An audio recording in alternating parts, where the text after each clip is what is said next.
Yeah, I hope nobody was planning on going to BlizzCon this year because it looks like Activision Blizzard just canceled the event.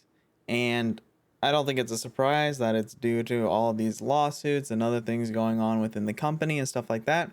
But they did make a post about it, so we can go over that and talk about some of the things that probably led up to this point and what they're thinking. So let's go ahead and look at their post here. All right.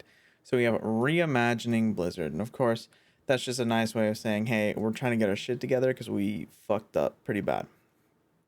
So, to the Blizzard community, we've decided to take a step back and pause on planning the previously announced BlizzCon Online, the BlizzConline event scheduled for early next year. This was a tough decision for all of us to make, but it's the right one. And I'm going to guess that probably what happened is they were worried about the optics of like hosting a BlizzCon in the midst of this. I don't know if it was necessarily that they thought they would, like, they'd probably still sell out. They'd probably still make a bunch of money, but they probably thought that the damage to the reputation for holding a like a BlizzCon during this time would look too bad. And I kind of agree. I don't know, like they're probably still going to do something to announce a lot of their games, obviously, but I think running a BlizzCon would be kind of in bad taste right now because it's kind of weird for them to be focusing on like, ramping up production of something like that when they have a lot of legal battles to fight and potentially a lot of internal issues to fix. So, yeah. Any BlizzCon event takes every single one of us to make happen, an entire company effort fueled by our desire to share what we create with the community we care about so much. Full cap, but all right. At this time, we feel the energy it would take to put on a show like this is best directed towards supporting our teams and progressing development of our games and experiences. I agree. I don't know. I think wasting time developing a BlizzCon right now would be horrible when there's a lot of things that need fixed within the company. So yeah, I largely agree. Although them saying that we care about their community is obviously anybody who spent time in the Blizzard community specifically, but I'm sure that extends to Activision, knows that they don't really give a fuck about their community. Honestly, they don't listen to their community. They don't really take any of their opinions into consideration. They don't ever look out for like player opinion about things, really. Like, it is really just like, hey, this is what we think is best, and then now it's really coming to bite them in the ass in the past, yeah, I'd say year. Well, it's been longer for World of Warcraft, but overall probably the past year has been really hammering at home that you can't just ignore your fans. Like, you can build up a ton of loyalty like Blizzard has, but at some point people will just like not put up with it anymore, and I think that's the point where pretty much every single person is at.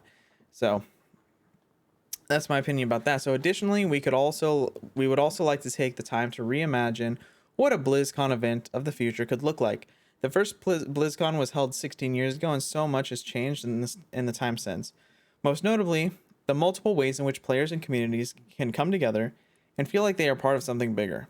Whatever the event looks like in the future, we also need to ensure that it feels as safe, welcoming, and inclusive as possible.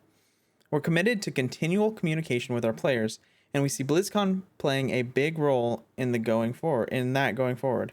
We're excited about what we'll do with the event and when we revisit it in the future. So, I don't think this is a surprise. A lot of like conventions have been doing something similar where they have like online events, in-person events.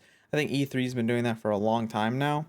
And so it doesn't, like, it makes a lot of sense, not just from like a community perspective, like we can get more people with eyes on this, but also from like a business perspective, like we can get more people paying money to see some of the stuff like that. So I wish that they gave a little bit more insight into this, but I'm not surprised that they don't. They're not trying to draw any attention to BlizzCon. Basically, they're trying to like make this punch as soft as possible for the people who are excited for BlizzCon. They're basically like, hey, we're not doing BlizzCon, and then they want to cut communication there. They don't want to sit back and be like, this is what we were gonna do, and then like hype people up more. So that's probably why they're not going into too much detail about this. You'll have to wait until next year to see what some of those new reimaginings are, assuming that this lawsuit isn't still taking up a ton of their time, or lawsuits plural, I guess, isn't still taking up a ton of their time next year, and they're not dealing with a bunch of internal stuff for discrimination, stuff like that. So we'll see what happens next year with regards to Activision Blizzard's BlizzCon stuff or other conventions. So we'll see what they do. I'm a little curious as well. I want to know what their plans are, but I'm not surprised that they didn't put anything here. One more thing we wanted to make clear: even though we aren't holding BlizzCon in February, we'll still be making announcements and updates for our games. We're proud of our teams and progress they've made across our games. We have a lot of exciting upcoming news and releases to share with you. You'll continue hearing about those through our franchise channels, with the talented people on the BlizzCon team playing a part in supporting these efforts. We'll miss seeing you, but don't worry, we'll be back together soon. Okay, yeah, I mean, it makes sense. Like I said, they're probably still gonna have ways to announce their stuff. It's just gonna be on their channels, on their YouTube channels, on, I don't know, Facebook, whatever, wherever they post their stuff. It's gonna be there. You're gonna be able to see like updates and stuff like that. It just won't all be posted at once in like a big hype event like BlizzCon. And I like, it's, I don't know if they're gonna stagger it, which it makes more sense, I think, for a single game or like franchise of a game or something like that to be kind of split out. Like, do I want to, like, I guess, how do I word this? Like, do you want everything to be kind of announced at once and have another scenario where you have like Diablo Immortal announced and people are mad because they announced it at the wrong time, or like everything has its own channel and you announce things on those channel? I think that there's potential to avoid another issue like that. So I think overall it's probably the best call for this year. I mean, I'm not against BlizzCon. I think the convention, I think conventions are pretty hype in general. Like I mean, any convention really, it can be like Anime Con or whatever, you know, like it doesn't really matter. So I think they're all pretty fun. I think stuff like this is cool. I obviously I'm not really going to participate in BlizzCon next year or whenever the next time they hold it is, because I just don't feel comfortable with this company right now. Maybe if they fixed everything and stuff like that, I would decide to go back and, you know, go to a BlizzCon or something like that. But I think I don't want to support them right now still over like what's happening. And I think a lot of people feel that way, or maybe a lot of people feel in a way that's like, hey, I just don't like their games anymore, which is fair. They've had a lot of different design directions for all of their games, especially recently, and they changed a lot of stuff about how like people play their games, how people engage with their games, and a lot of the old yard isn't happy about that, and they have some like new fans and stuff like that. So if you're one of the people who is just kind of like, yeah, I don't really like their games anymore, you know, no harm in just finding a new game to play. I think that's fine. It's kind of hard, I guess, if you've been playing World of Warcraft for like, you know, 20 years or 15 years, however long it's been out, 7,000 years, you know, it's hard to find a new game. So I encourage everyone to just look around, and I generally discourage like loyalty to like a brand or like loyalty to like a certain community, because if you have too much loyalty, then you become kind of blinded to the negatives of that community, and it can be pretty harmful to the way that you view the game and the way that you present the game. So if you find yourself kind of defending things that aren't really defensible, or you find yourself just getting mad about something and you can't really just derive what makes you mad about it, you should probably sit back and think about like, wow, do I actually want to support this community?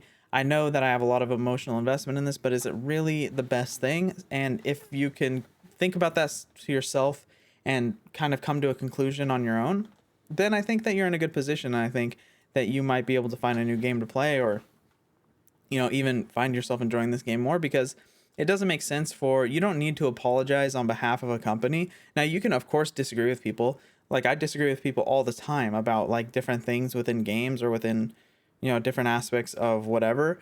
But there's a difference between having a fundamental disagreement with someone and, like, discussing that out, and then just getting irrationally angry or having some kind of immediate response to something without being able to think it through and not having, like, a complete understanding of why you're having that response.